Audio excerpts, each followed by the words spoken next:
Okay, we are getting ready to do my niece Jamila. You guys remember her from back in the early 2000s.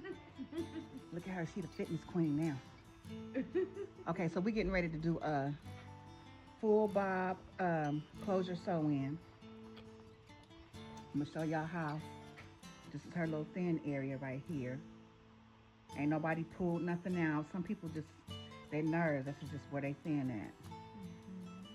So, but we're gonna fill all this in. I want y'all just to see. She likes the creamy crack. So she does have a little relaxer on her hair. I'm gonna make sure we're gonna moisturize her very, very well, do her braid down, and we will be back. I got some custom colored bundles that we did, and I think it's with a 2x6 closure. 2x6 closure. So yeah, we'll be back. Okay.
Absolutely love my hair. Thank you, Aunt Dee Dee, the queen of weave. Do I still have a touch though? 35 years in the game, baby. I still got it. Yes. One eye wonder, still got it. Still got it. Okay. I'm gonna take some more pictures too. Okay. If you're interested, the information is in the description box. I'm doing bob, hair, and glue. Okay.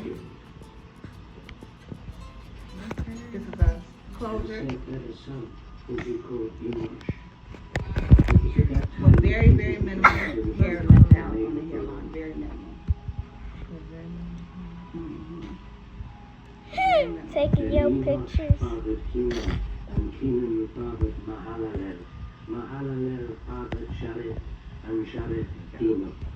And you won't have to do nothing to this. Put your bonnet on. You know, she's just gonna put her bonnet on at night and go. Because Jamila's very busy. She works out. She works full time. She's a mom to 2 teenagers and a little elementary school kid, soccer boy. She's very busy life. So, yes. So she needs this, something that very quick and go. I did use a lot of product, you know, my Sebastian, the generic Sebastian shapers. So she don't have to do nothing. Take her bonnet off in the morning and go on about her business. We call this the live.